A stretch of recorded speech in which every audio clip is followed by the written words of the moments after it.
Well, welcome back to building the Chippewas. A 1-point loss to the Oregon Ducks after a really, really poor second half where we let Oregon just right back in it. We led comfortably with 11 minutes to go in this game, and then it all went to hell. Oregon wins by 1. And we head into an offseason that could hurt a lot. Now, Clayton McCardle, our former 5-star running back at a 99 overall, he did not play all year with a torn pectoral, so I'm really interested to see if he does still go to the NFL. I'm expecting him to, even though if it's an option, we will try and convince him to stay. There is also another 5-star, I think, of ours, at least a guy with elite development. One of our offensive tackles, Alan Killebrew, that has been at risk at transfer all year long. And we would really like to keep both of those players, if at all possible. I just don't know if it's going to happen. But first off, we got to see who wins the national championship between Oregon and, I'd presume, Alabama. Oh, jeez. Dude, this is our fucking chance, man. 12 seed, number 20 in the country, Arizona State takes down the Alabama Crimson Tide. Now, they won comfortably, which is really interesting, but I do expect Oregon to win this game and be national champions. We'll see if that happens, but damn it! I would have much rather face Arizona State, no matter how scrappy and how they win games. It's way better than facing Alabama at any time. So, the fact that we couldn't finish that out against Oregon and take on a team that we really probably should have beat, that blows. Oh, God, yeah, we should have beat them. We probably would have beat them. That's how much that stings. I mean, what do they got for a quarterback? 86, fine. Running backs are okay. I like ours better. Arizona State makes it a lot closer than I would have thought. 34-30. Oregon wins. And we were 1 point away from being in this game, and that's where this just really stings. Now I think it is indeed time to find out just how many players are trying to leave us. Oh. So Clayton McCardle is indeed leaving. We are projected to have 2 first-round picks. The chance to persuade McCardle is none. Literally none. That's not great. And Nick Augustine as well. What a dude he was. He's going to try and leave after his junior season as well. It says none. I'm going to try and persuade him anyway because he's just that incredible. And as we expected. And for Augustine, what a win this would be if we can get him back. That does not happen. We lose both players. And that really sucks, man. We didn't get to use McCardle in really any of the big moments. I mean, he played a playoff game and he got hurt in it. And then he was out from that point until all the way through this next year. But he goes to the draft anyway. And we also lose Augustine, who was an absolute game wrecker at times. In terms of graduation, Austin Freeland made some plays for us. It does help us in recruiting that we do have 2 first-round projections. Some really, really key players graduate here. Jermaine Rowe, he did his best to try and carry us. We absolutely beat this man up. Akeem Kiki, been here forever, made some plays. Glenn John was an absolute wrecker at times. Archer Trusnick leaves, who was our starter this year. George Prude as well. We also lose Ben Hollis. That's not that big of a loss. Jaron Warmack, stud defensive tackle, but we at least have some help coming in at a 5-star for the defensive line. And Storm Sapp, the transfer, leaves as well. So it'd be a great year to find some gems in the transfer portal, but I just don't think it's going to happen. Are there any 5-stars? No. Are there any 4-stars? Yes, but none that will talk to us. So it's 3 stars only. Now, we could try and find some underclassmen scout them a little bit. I'm pretty happy with our recruiting class as is. Now, we do still have very minor work to do on both of these 3 stars. But overall, I'm fairly happy. We've got 8 4 stars and 1 5 star in this class. So now, I mean, running back is now a desperate need as well, by the way. I mean, I don't think there's going to be any 4 stars still lingering around at the position, next to any position. Could go to 3 stars, add a few if there are any, and do some scouting on them. Because we are all of a sudden in a really rough place with our running game. And I mean, our quarterbacks aren't world beaters either, so it's a little scary. We're going to add Joey Sosa, Justin Forsett, except he's white. Sure, we'll add Forsett.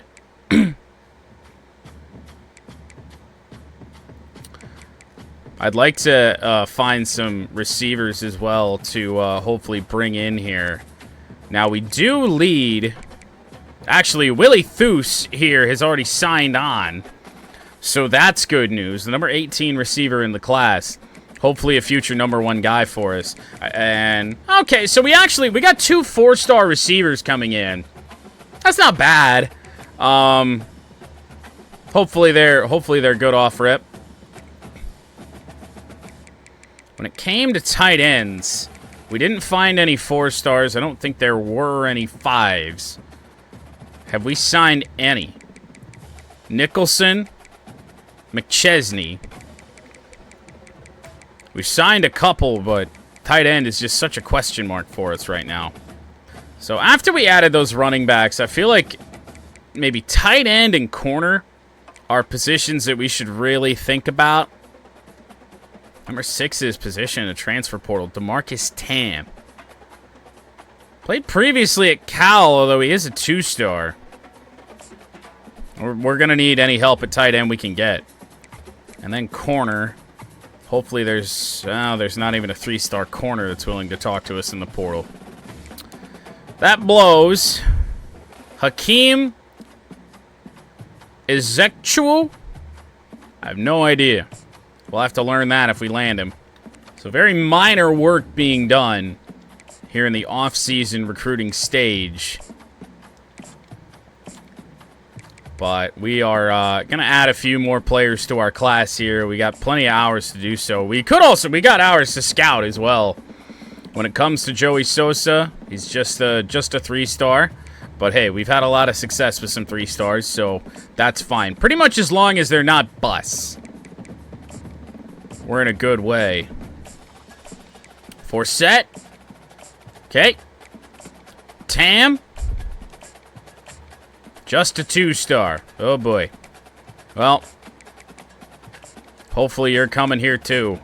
We just need bodies at this point. And then Hakeem. Just a 2-star. Oh, boy. But then we don't even have to completely send everything at these 2 other guys. But we're going to do that anyway, just because why not? We got the hours to do so. It'd be a 24-man class, which is about all we need. And right now we are inside the top 25 for recruiting classes. I don't know if it's going to stay there, but early indications are that we have a pretty good incoming class. We do indeed have not only our first, but our second first-round draft selection. Clayton McCardle. I wish it would tell you what pick they went, but Clayton McCardle and Nick Augustine both do go in round 1. All right, Frederick Clemens commits. Expected that. As does center Derek Kell. Only some slight reason for panic here when it comes to Sosa. We're just waiting on these late 4 additions now. But we're doing what we can on him. We actually lost Tyron here to Eastern. Ah, well. All right, how we doing? We did get Ezechukwu. I have no idea how to pronounce that one. Looking good on DeMarcus Tam. Looking good on Forsett. We've actually been jumped on Joey Sosa, but I didn't exactly realize that we do have running back commits in this class already, so I'm not super worried about it. And we're looking good on Forsett anyway, even though he is a much worse player, at least rankings-wise, than Sosa. Okay, DeMarcus Tam, 2-star tight end, just gives us a body. Maybe he turns out all right, who knows? Well, Justin Forsett has signed on, but the fact that Sosa isn't the first one that pops up leads me to believe that Michigan State got him, and they did. No, Washington out of nowhere got him. And hey, I don't really know what happened, but all of a sudden the game says we're 89s across the board. We're ranked 19th in the country to start the year. This has gotta be the fucking year, man. We need it. Well, to the prospect list. Let's keep our 5-star selections short. Let's hopefully add somewhere around about 15 targets, I'm feeling. Is probably a good number for us.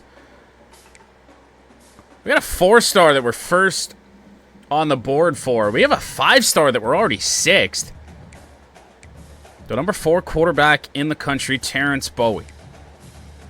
Now, we do have quarterback questions coming up, for sure. So, we're going to have to add a couple. I think we add both the 5-star and the 4-star that we lead on. At running back, are there any 5-stars around? Jake Bloom, a power back, though. Not really what I'm after. I'd much rather go after some of the 4-stars. We got these guys down here, but let's see. Javonte Duvall. Malcolm Vildor's a receiving back. Denzel Keenan. Coach Prestige deal breaker. I don't think that's falling apart anytime soon. Add Keenan to the board. But also go down here for a little bit of a safety blanket. And go with Ty Anderson. Fullback we can skip. Receiver, we don't need many. In fact, we don't need any at all. But if we could get this Rudy Preston, that'd be huge. Already up to 5 targets. Tight ends. We got a 4-star that we're second on, Jonathan Shermer. Perfect.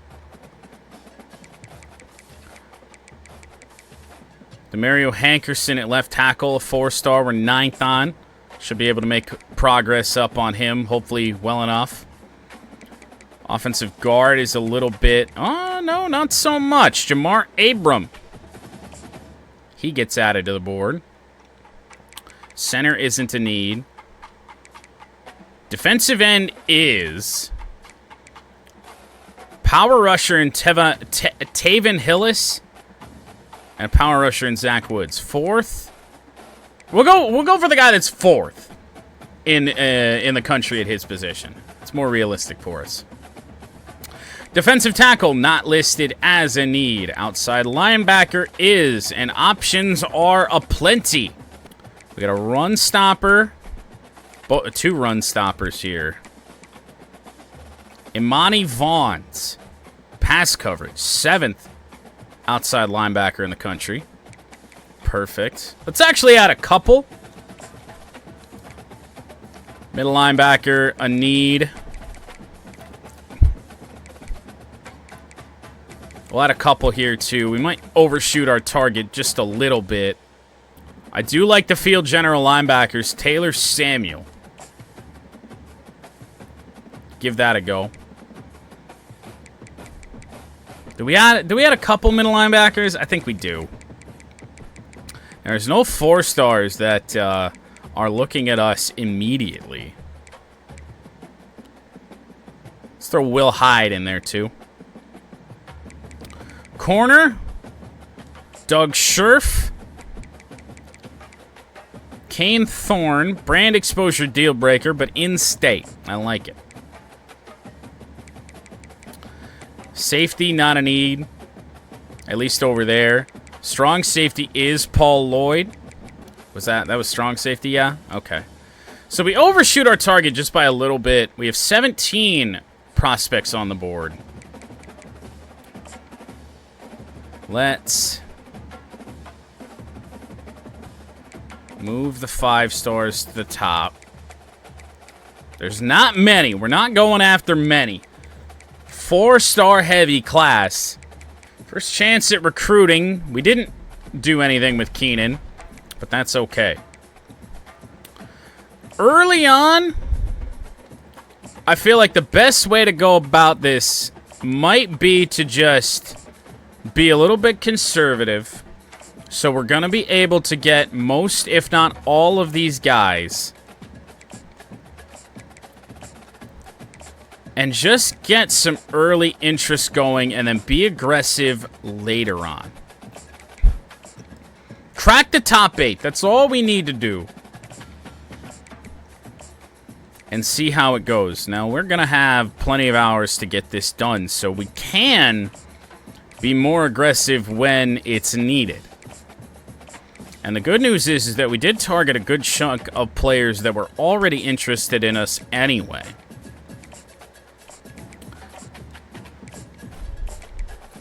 So still 225 hours. So it sounds like we should be aggressive on the players like Terrence Bowie.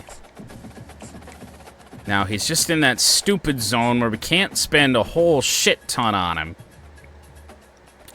Let's just go full aggression on the 5 stars. What minimal ones we have on the board. And then some other players that I think I really wanted. There was another 5-star down here in Bunch. He can get 25, or 75 rather, so he gets that. We'll get 65 hours. And we're still left with 55, and we've done just about everything else we want to do. Now, where was that other quarterback? He was an athlete. Blade. Yeah. He'll get a bunch more. Because we don't want to be left this year without a quarterback. Even though we do have Belote waiting in the wings. We don't want that to happen. And how about one of the gems here towards the top? Preston was a gem. How about Will Hyde? Not the most comfortable win over Georgia Southern, but we get that done. Now we take on Florida International, who also lost their opener, up to number 16 in the country. Yeah, the notification I got was just NASCAR aware Joe Gibbs engineer allegedly shared setup information with another team. Either way, Legacy and RCR have been shit shows, so it was probably bullshit setup information if those are the two teams we're talking about. We didn't even talk about that game. Oh, there we go. That's the CMU I would like to see. Easy non-conference opponent. We beat him 31-0. 26-14 win over James Madison. CMU is 3-0. Number 11 in the country. And Mississippi State is 1-2, so they are not looking good to start the year as we head to Starkville for our only non-conference road test. Well, that kind of came a little quicker than expected. Terrell Blade, 4-star quarterback. We have our sights set higher, but we do have back-to-back years with 4-star quarterback commits. So, overall, looking to be in good shape at that position. Top 3 on Bowie. We might just get that 5-star quarterback this week. There's no visits. Kentucky's well behind us. We're looking really good there. We also might get Rudy Preston. Once again, that's very, very close. But we're only in week 6. So that visit with Nebraska isn't going to come into effect, hopefully. I'd like to get that done, especially because we just lost Hankerson to Nebraska. But a good chunk of hours now to focus on some other guys, like an Amani Vaughns. Get some more effort in there. Scherf, that was a gem. I mean, that was going to happen. We also lost Robbins to Nebraska. And Diaby just locked this out. We just barely missed his top 3. So we're down to 14 targets, but even this if we're able to land the majority of these guys, we're in great shape. DeMarcus Bunch. We missed out on 1 gem of a corner, but a 5-star gem. DeMarcus Bunch might come this week, but actually, I think we just passed week 5, so that visit with Iowa really shouldn't matter that much. I am worried about Michigan more so than Iowa. Schwartz needs more, for sure. I can only spend 70 hours on him, so we'll give him 65. That's going to leave us 100 hours to go elsewhere with. Blizzard? Oh, God, that's tight. Oh, and he's got a visit with MSU. Out of fucking nowhere. They're going to land him. Tritola. He can have 50. Penn can also have 50. No, he can't. He already has 50. He can have 25. Who else can have 25 hours? Probably not many guys. Force the issue here when it comes to Ty Anderson. Shermer is kind of looking like a lost cause. Well, we'll give him 10 just to try. For the first time in building CMU, we have signed a 5-star quarterback. Terrence Bowie out of Warren, Michigan. The in-state thing is just the biggest part. This could be absolutely massive for us. If this dynasty does go longer than this year, this could just be the thing that takes us over. We've had to make do with 3 or 4-star quarterbacks this entire time. We've never had a guy this skilled, you'd think. So we're hoping for good things out of Bowie. We get both of our 5-star targets. At least the first 2. There's a couple more down the board that we're probably not going to get. But the first 2 we put on our board were Bowie and Rudy Preston. A 5-star quarterback and a 5-star receiver have signed on. Now, it was a tight one in Starkville, 22-17 against an, I would say, much improved Mississippi State team, given that they went 1-11 last year. They've already beat their win total, so they are better. As we enter MAC play, Bowling Green, Akron's ranked again. Of course they are. But that looks to be the biggest test on the schedule. And that's a home game against Akron. And they've already lost twice, so hopefully our class just shows through. All right, that's a big win that I was hoping to get. Ty Anderson at halfback at Sharpsburg, Georgia, has committed. So we do at least have 1 4-star coming in. We also get our 3rd 5-star to class, DeMarcus Bunch. Huge, huge win. We beat out Michigan for him.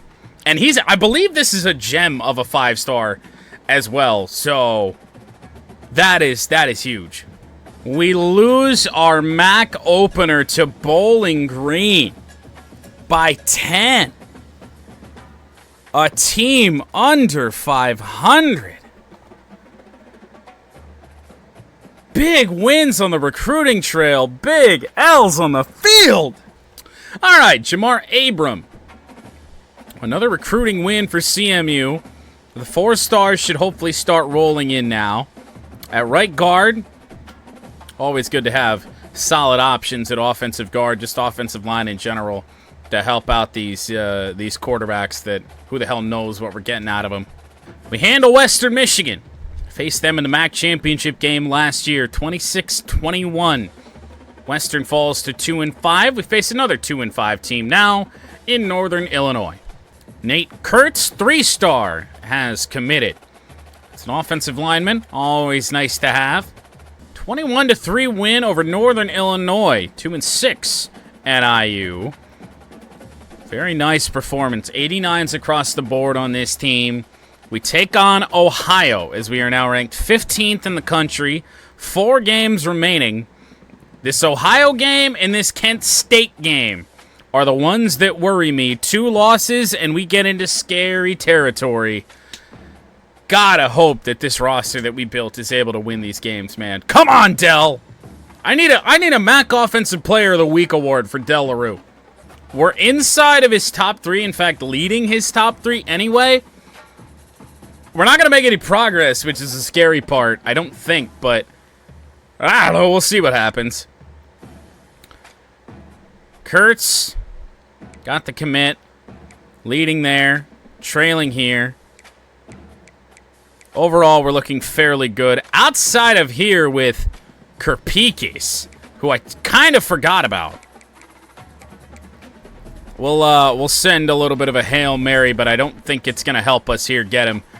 And, I mean, he's a 3-star anyway. It's not the end of the world, but got to have your 3 stars. That is not the result I expected. In what I thought was going to be one of our few remaining tests on the schedule, even though Miami of Ohio is now over 500. We faced an over 500, a 5-3 Ohio team, and shut them out 35-0 in probably our best game of the year outside of the Florida International game. Out of nowhere. There are 3 games remaining. Kent State is also scary. Unranked, but scary. 3 games left. 15th in the country. We've rebounded nicely to the Bowling Green loss that is still just an anomaly. We must have lost somebody in that game. I have no idea. All right, task complete. Conrad McKeithen, the 3-star outside linebacker, has committed. I'm hoping for some more. No. So we beat Miami of Ohio by 3 points. Big game upcoming against Penn State, number 14 CMU. Our championship contender just went down, and I'm going to try and figure out why. I mean, yes, but if he wasn't a starter anyway... But what is it with these 5-stars I bring in here that are made of glass, man? Every single one of these 5-stars just keep getting hurt. Good thing Iffy isn't essential to our success this year. All right, Solomon Fangupo, 4-star running back. I believe our second 4-star running back in this class, so that's good. Trying to soften the blow of losing Clayton McCardle. Big way. With hopefully some playmakers for us. We also get 4-star defensive end George Landry out of Kennesaw. 4-star free safety Eric, Bachelia. That's it for the week. Locked out on Lemons, NC State, and Kennedy. Player of the week in the MAC goes to sophomore receiver Andy Gallen. 10 catches, 272 yards, and 3 scores. Huh? He also wins National Offensive Player of the Week because, duh. Those numbers are nuts. I have no idea. Now, we're actually right at his playing style. We're not locked out anymore. Oddly enough, when it comes to Nwagbo. So fuck it. Come on in. You're a 4-star bust, but whatever. Jordan Luna, we're doing what we can. There's some visits upcoming. We'd like to get him locked down now. Lemons goes elsewhere. Akpala, we're fine for now, but Ole Miss in Washington lurking. Weeman, we're okay. Let's get some hours in. A lot of hours in on these 3-stars down here. Lock them down now. In fact, we might be able to get even more action in on them. We're still going to have a good chunk of hours left to spend. Kafka can have... Let's back all this off. Kafka can have 50. Let's actually give him 60. I think we're going to be able to get 60 on everybody down here towards the bottom of the list. And then we're going to be left with 20. So an extra 5 to Kafka. And a corner. And Tremble. And Mooney. And we're going to worry about Caps later on. And Wagbo, that playing style came back around. Unlocked us. And even though he's a bust, he is still a 4-star.